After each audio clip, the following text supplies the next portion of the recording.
Po kemi shumë raste të ndryshme ku kemi çifte që kanë lidhje të hapura, çifte që i mbajnë martesat për hatër, janë emrat shumë të njohur për Shqipëri, Kosovë, kështu që na që marrim pjesë në evente të ndryshme me artista të showbizit, tash s'ka në thirrë mo.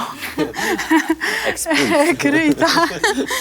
I dim shumë sane që nëse veç ishim përmend, me emra kishim me qenë skandale të vërteta.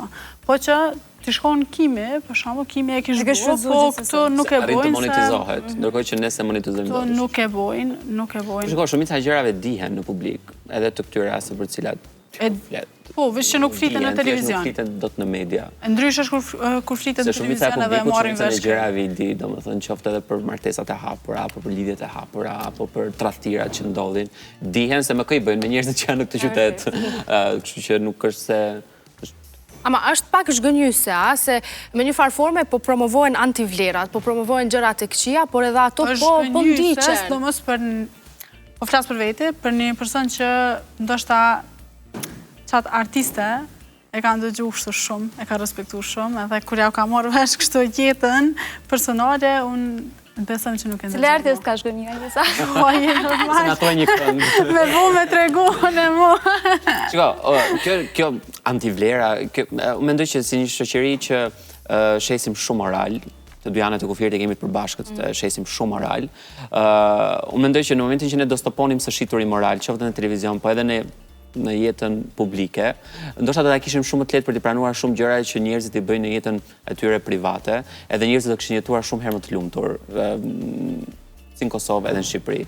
Në momentin që ne do vazhdojmë të shesim moral, edhe një moral që as nuk qëndron për këtë shoqëri. Pra ne shesim moral, pra ne duhet të sillemi ndershëm, kur shumica e shoqërisë është e pandershme. Pra që gjithë duhet jenë me martesa të lumtura, 90% e martesave janë të palumtura.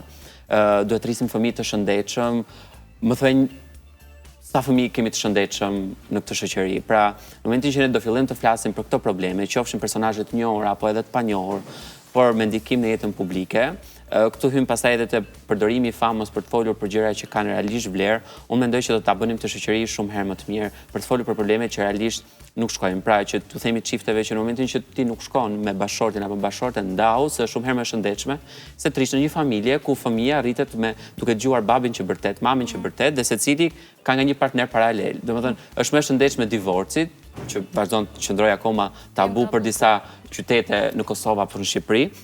Duhet thënë që duhet ndodhi kjo gjëra tjetër, dhe unë mendoj që gjithë njerëzit që kanë arritur një lloj fame, apo edhe ne që jemi në televizion edhe të jetës publike, duhet të flasim sa më shumë për këto probleme, se asgjë e keqe nuk vjen nga të folurit edhe nga të propozuarit zgjidhje. E keqja vjen duke mos folur.